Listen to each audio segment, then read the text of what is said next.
আসসালামু আলাইকুম। দেশ এবং দেশের বাইরে যে যেখান থেকে শুনছেন সবাইকে স্পোর্টস বাংলা আপডেট চ্যানেল থেকে জানাচ্ছি শুভেচ্ছা। চলে এলাম আরও কিছু নতুন আপডেট নিয়ে। ওসাসুনার বিপক্ষে এক কঠিন জয়ে পয়েন্ট টেবিলে বার্সেলোনা 7 পয়েন্টের লিড নিয়েছে রিয়াল মাদ্রিদের চেয়ে। স্পটিফাই ক্যাম্প নুতে ওসাসুনার জমাট রক্ষণভাগকে ভেদ করে 2-0 গোলের এক জয় তুলে নিয়েছে বার্সেলোনা। এই জয়ের ফলে লা লিগার টানা 7 ম্যাচ জিতেছে হ্যান্সি ফ্লিকের দল। সবচেয়ে গুরুত্বপূর্ণ বিষয় হলো বার্সেলোনা সাময়িকভাবে পয়েন্ট টেবিলের দ্বিতীয় অবস্থানে থাকা রিয়াল মাদ্রিদের চেয়ে 7 পয়েন্টের লিড নিয়েছে, যেটা কিনা এই সিজনের মাঝপথে এসে একটি গুরুত্বপূর্ণ লিড। ওসাসুনার রক্ষণাত্মক কৌশল এবং বার্সার গোল করার প্রাণপণ প্রচেষ্টা।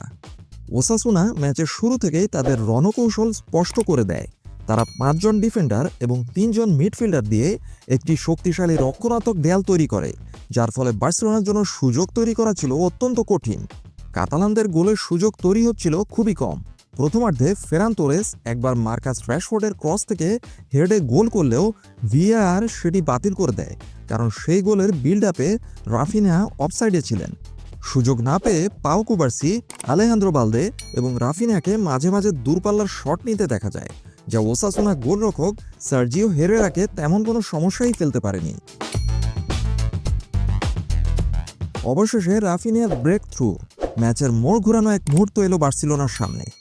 দ্বিতীয়ার্ধে ম্যাচের 70 মিনিটের মাথায় অবশেষে বার্সেলোনা কাঙ্ক্ষিত গোলটি পেয়ে যায়, আর ব্রেক থ্রু এনে দেন রাফিনিয়া। বার্সেলোনার হয়ে গত সিজনে সর্বোচ্চ গোলদাতা রাফিনিয়া এই ম্যাচেও বার্সার ত্রাণকর্তা হিসেবে আবির্ভূত হন। পেদ্রির পাস ধরে রাফিনিয়া বক্সের এক প্রান্ত থেকে জোরালো শট নেন, যা গোলরক্ষক হেরেরাকে ফাঁকি দিয়ে দূরের পোস্টে জড়িয়ে যায়। এই গোলটি শুধু জয়ের পথই তৈরি করেনি, বরং বার্সেলোনার ক্যাম্প নুয়ের উপস্থিত হাজারো দর্শকের মাঝেও স্বস্তি ফিরিয়ে আনে। অবশেষে 86 মিনিটের সময় ম্যাচ শেষের মাত্র 4 মিনিট আগে জুলস কুন্দের ক্রস ডিফেন্ডারের গায়ে লেগে রাফিনিয়ার কাছে এলে তিনি তা অনায়াসে জালে ঠেলে দেন এবং দলের জয় নিশ্চিত করেন। বার্সেলোনা ভক্তরাও হাফ ছেড়ে বাঁচে।